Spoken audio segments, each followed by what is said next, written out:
The reason I'm talking to you today is because we really need your help. We appreciate your commitment to the bridge and your willingness to kind of lean into what we're doing, and we need some help ministering in some certain areas.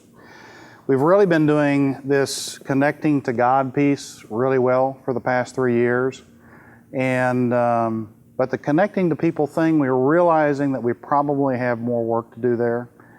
And we need, since you are in leadership at the bridge, you're somebody that we really need to be an example in order to help us in doing that and carrying that out. So that's my reason for talking to you today. We're really changing focus to concentrate on people. The Bible says, therefore go and make disciples. Why connecting to people? Why does it matter? Well, that's what Jesus did. That's what He asked us to do. And it's also how we and how others grow. It's important for our growth, for our spiritual growth, to be able to interact. God speaks through people. And because He speaks through people, it enables us to hear Him, hear His voice, see His love, see His genuine wisdom through what it is that they do and they say, and to be able to benefit from that in certain way that allows us to grow. It also is how we reflect love. God is love, but the way that He expresses that and the way that He works His love out so people can see it is through each of us towards each other. And so this connecting to God people is a big piece. Or connecting to people is a big piece. People will only stick around in the church if they feel welcomed. And then they'll only stay if they have connection with others. You'll find that people just don't seem to have any kind of reason to hang around if they're not connected. At the slightest thing that goes wrong in a church service, or somebody that says something that's improper or causes an offense, if somebody doesn't have a connection that's a relationship connection in that church, they're very quick to leave. And we need them to stick around long enough so that God can work on them, so that God can speak to them, so that God can work through other people in order to create the kind of healing and the growth in their life that they need. So why is this connecting to people important? People are only going to stick around, honestly, if they have a person, a relationship that keeps them there. It's too easy to go into a new church and to become offended by something that someone says, or by something that you hear from a pastor or a minister, or something that goes wrong in a church service. And it's too easy to leave because you don't really have a relationship, you don't really have a connection with someone in that church that holds you there long enough to really see the truth and to really see that that's not a big deal. And the big deal really is, let's continue to do life together. Let's continue to grow and to thrive in what it is that we're trying to do together. So why do we care? It's not about numbers. A lot of churches would say that it's about numbers. We need to continue to grow. If we don't continue to grow, then things are going to go wrong, and that's not what it is for us. It doesn't matter. The numbers do not matter. Although we track them, it's not the reason we do anything. For us, it's stewardship. It's about opportunity. We have a huge opportunity here to touch the lives of people that aren't currently in attendance with us. We have over 500 people every single year that are coming through the doors of this church as visitors. And either some of them will stay or they'll all go. And it's up to us to figure out how to capture them long enough so that God can work through us and work through others that are here in order to change their lives, in order to help heal them, in order to help give them the opportunity to grow that He wants to give them. So it's a huge opportunity for us. That's why it's important. You know, there's a interesting survey that was done about 5 years ago. What are the top reasons that people won't return to church a second time? And these are a few of those. There's no real welcome from the parking lot to the seats. People held on to their good seats. No sincere greeting extended by pastors or ministers or members. no warmth or hospitality extended, very limited reach out to outsiders or strangers, public recognition of guests made them uncomfortable, members and ushers seemed focused on member-only conversations, no one invited them back. Now, these are all of these reasons are valid because these were the reasons that were included in the survey, but they're all about being hospitable and respecting the visitor, respecting the guest. Welcoming, reaching out, being inclusive, inviting, those are all keys about hospitality and about respecting. Making others feel special, valued, included, and personally welcomed. That's what that screams. One of these items, these top reasons in particular, is about putting a spotlight on visitors. It's about kind of calling out visitors to let somebody applaud for them being here and giving them a gift and kind of shining a spotlight on them. Interestingly, in the same survey, the results said that only 11% of these people said they would ever be willing to identify themselves as a visitor when visiting the first time. And a whopping 63% said they would prefer to wait until at least, they would be preferred to wait until at least the second visit to let anybody know they're visiting. See, we need to create this church culture that deliberately and purposely focuses on those who haven't yet reached this point where they are committed to regularly attend. So what atmosphere do we want to create for all who come to the bridge? We want for all people to experience warmth, comfort, personal acceptance, safety, caring, grace, and the kind of unconditional agape love. What's the goal? The goal is to move newcomers and guests to become, first, regular attendees, second, get involved and committed to a connect group, third, get committed to others in the bridge by volunteering and becoming a member, and then fourth, develop deep friendships with other believers. If we accomplish those four, we've accomplished our goal. It's to encourage and foster healthy long-term relationships. This is the ultimate goal. Encourage and foster healthy long-term relationships between fully committed believers and others, so they may grow to become mature, devoted followers of Jesus Christ. What's changing, you ask? Well, we're starting what's called a welcome team ministry, and this is kind of a newcomer and guest ministry that's designed to target them. Newcomers we call first-time visitors or one-time visitors, and also newbies, what we would call, which are people that are still just kind of checking things out. They may have been here several times, they may have been here over the course of the past few years a few times, but they're just not really certain. It maybe feels kind of good, but they're still checking everything out. They don't know if this is something that they'd like to really put their foot in. And then guests. These are the occasional attendees who maybe come every few months, maybe they come every few weeks, but it's kind of off again, on again kind of thing. And then what we call regular attendees. Maybe they haven't really gotten to a point where they're committed to the church, where they actually want to volunteer and perhaps become a member, but they like to attend on a regular basis. Perhaps that's monthly or perhaps that's weekly. Those are our guests, newcomers and guests. The sole purpose of this welcome ministry, the sole purpose is to create that welcoming environment and the interaction with newcomers and guests. And specifically, this team is going to include a greeting team. It's going to include kind of an escorting introduction kind of team where people literally take each other by the hand. You take a guest by the hand and you take them point to point around the church to make them feel comfortable and welcome. And then also the beverage hospitality team. We find that if somebody has a beverage in their hand, when you walk into their home, they automatically feel comfortable. And so when they come into our home here, we want to help them feel comfortable as well. What else is changing? Well, the calling the visitors out thing that we've been doing, that's not going to happen so much anymore. That's just not what we're going to do. We're going to communicate interest, care, and value to newcomers and guests. We're going to deliberately do that.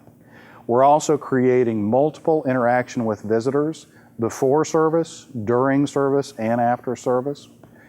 And then multiple contact with visitors after they leave as well. And then we're going to start something that we call a newcomer reception. That's going to take place every 2 months that allows for newcomers to kind of lean into the church and see what it's about, get to meet the pastors, get to kind of pick their brain and figure out what the church is really all about so they can start to make connection with them and with connect group leaders and that type of thing. So how are we going to do it? Well, before the service, the welcome team is going to look for those who are likely new. These are highly skilled people with social antenna, and they're looking to see if people are kind of looking around to figure out where things are. And if they are, then they're going to approach them very politely, and they're going to introduce themselves and volunteer to be their personal guide.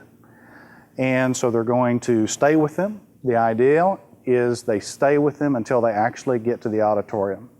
And the first thing they do is they take them over to the beverage hospitality station, and they help them to get a beverage, letting them know that they can bring the beverage into the auditorium. And we might just also say, parenthetically, we just ask that people clean up after themselves. People can bring drinks in. We just want them to know we want them to be responsible. How else? Before the service, the welcome team is going to get them a welcome packet that has the CD in it. It has a visitor's card in it as well. And we're going to show them where the bathrooms are, where the children's check-in is, where the youth check-ins are. And we're going to find out something about them that helps us to make a personal connection with that person. And then we're going to take them to the auditorium, and we're going to introduce them to the usher.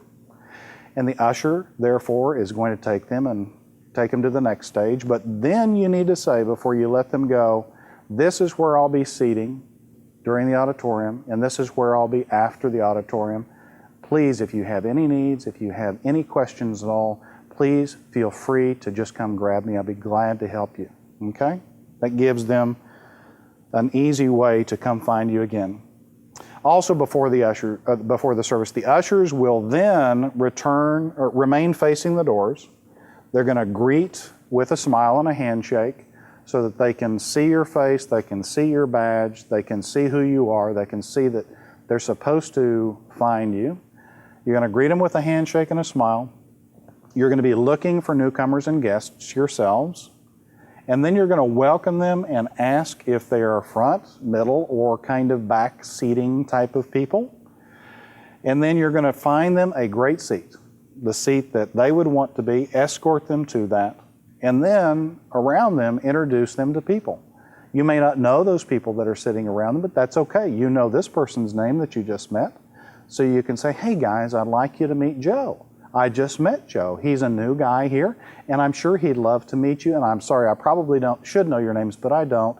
Could we introduce ourselves to you? And just let it go that way. Then, after you've introduced them, then let Joe know where you're going to be during the service and where you're going to be after the service. It gives him a second person that he can come talk to or ask questions about anytime. All right, then after the service, what happens? Well, the welcome team then is going to do something different. They're going to look for these others, these new people that are what I call creatively hanging around. And that kind of looks like where they're standing around kind of like they want to look like they're not hanging around, but they are waiting to see perhaps the pastor or his wife. And when you see that, as soon as you see that as a welcome team member, what we want you to do is we want you to go grab them by the hand, take them by the hand and pull them over to the pastor and Kim, and we want you to say, excuse us, this person, Joe, really wants to meet you. Joe, this is Pastor OJ and his wife Kim. And then it's polite to just kind of back out of the conversation after you've introduced them and let them have some talk. It's okay to interrupt the pastor and wife if they are in conversation with regular members or just regular attendees, because we want to make sure that the people who aren't regulars, the people who are guests and newcomers, have the opportunity to develop an understanding of the pastor and to hear directly from him to them, face to face. So that's important for us to do. Introduce them and then politely move on. After visitors leave, we're going to do something different also. The pastor has always called visitors ever since the church started. He calls them the week after they show up to say thanks for being here. He'll continue to do that. But we're also going to have the connect groups call. We're going to have them make another point of contact, and basically they're going to thank them for attending and then asking them the next time they come to connect with them so that they can come, they can have a conversation and they can find out something about them. In addition to that, we're going to have the staff email the very week that they visited. We're going to email them, thanking them, inviting them back as well. And also, we're going to invite them to attend the next Newcomers reception. We're going to give them the date for that, and we're going to ask for them to RSVP back that they can attend, and also to bring a special dessert that they can share with somebody else. And then, 2 weeks before that reception, we're going to send them by mail a written reminder and an invitation signed by the pastor saying we're looking forward to seeing you. Okay? Then for the newcomers and the guests that have not filled out visitors cards, because if they haven't filled one out, we don't know who they are and we can't invite them, we can't make phone calls to them. So what about those? Well, we're going to start announcing the newcomers reception on a periodic basis. And that announcement is going to kind of sound like we're encouraging people who have attended but maybe haven't filled out a visitor's card. Maybe you haven't been to a newcomer's reception and you'd like to find out more about the church. You'd like to find more about maybe what areas of the church are important and available, and maybe you'd like to meet the pastoral staff, or you'd like to meet some of the leadership of the church. We're going to invite anybody that feels in any way, shape, or form that they're a newcomer or a guest that hasn't filled out a visitor's card to come on, to just come. And we're going to have a sign-up sheet out in the lobby, and you can go out there and sign your name and give us your phone number. We will call and we'll make sure that we have the right information. We'll send you an email and you'll be in the groove to go to the newcomers reception. We'll also ask you to bring a dessert. That'll be great. And we'll also send you a reminder card as well. All right. What is a newcomer's reception? Well, we're still figuring that out, but bottom line is we know this. It's going to be every 2 months, and we know that it's going to start this September. It's going to start just a few weeks from now. It's going to be hosted by a connect group, and so we've got enough connect groups. If you only do this 6 times a year, a connect group's only going to have to do it once a year, once every couple of years, something like that. So they're going to take turns. It's going to be right after the second Sunday service, right at 1 o'clock. It's going to be back in a room where it can already be set up. And attendees are going to be newcomers. They're going to be connect group leaders, because we want the connect group leaders to be able to talk about what their connect groups are like so that people will know. It's going to include the pastor and all the pastors actually to describe kind of what's going on in the different programs and the different departments and what areas are available for people who might be interested. And then that's it. That's who the attendees are going to be, and hopefully just a whole lot of newcomers as well. Okay, things to embrace about connecting to others. First of all, be empowered. Each one of you who are in leadership here at the Bridge, you're hosting visitors and guests every single time that you're here. It's up to you to make them feel special. This is your home. This is where you come to worship. This is where you come to volunteer. This is where you come to serve. This is your home. And so we want you to feel empowered. You know how Southwest Airlines does things? Southwest Airlines is liable to grab somebody curbside who has a problem with their ticket. It's not their job, but they'll take them by the hand and they'll take them to the ticket cruncher and they'll help them work out a problem even though they're just a baggage checker. Why? Because that's the empowerment that they've been given, so that everybody that comes to a Southwest Airlines experiences great customer service and fun. Ever been on a Southwest Airlines flight? They know how to have fun. I mean, they'll crack you up on a Southwest Airlines flight. So we want to empower you to be what you're called to be, but to help people to feel welcome, to help them feel comfortable, to help them feel like this is home, or it could be home for them. Also, be hospitable. This is your church. Please take ownership of your church. And that means not letting somebody else take the lead. That means when you see that there's a need, you just go step up and you grab hold of it and you fulfill it. You make sure that that person that probably got dropped or fell through the cracks, you make sure that that doesn't stay that way. You go pick them up, you go dust them off, you go pull them into a conversation, and you take ownership. Be proactive. Scripture says to show yourself friendly. It says that requires initiative. That requires initiative. Show yourself friendly isn't something where you can just sit back on your laurels and let somebody come to you. It requires you to step out and to do something. And all of us are not natural in this. All of us are not natural to step up and to have conversations with people. So it may mean that you actually have to step outside your comfort zone to do that. But if it's God ordained, it's God ordained. Just step out and do it. You may be the only one that can reach that particular person and connect with that particular person that whole time, that whole day. In fact, they may never come back if you don't. So take that serious, be proactive. And then be real. Fake or this kind of put on hospitality where we kind of give the glad hand of brotherhood like we learned back in the 70s and 80s. That's just not who we are. We're authentic, we're real, we are who God made us to be, and those are the conversations we have with people, regardless of what that sounds like.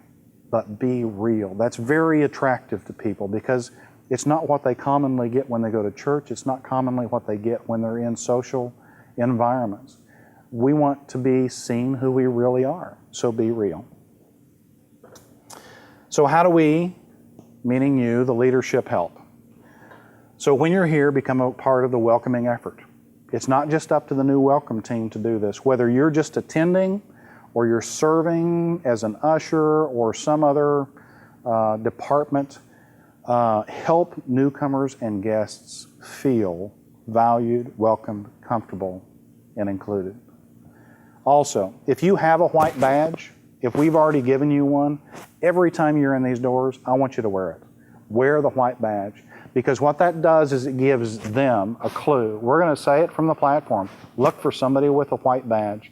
If you have a question, if you have a concern, if you don't know something, if you want to be introduced to somebody, look for somebody with a white badge. They're there to help you.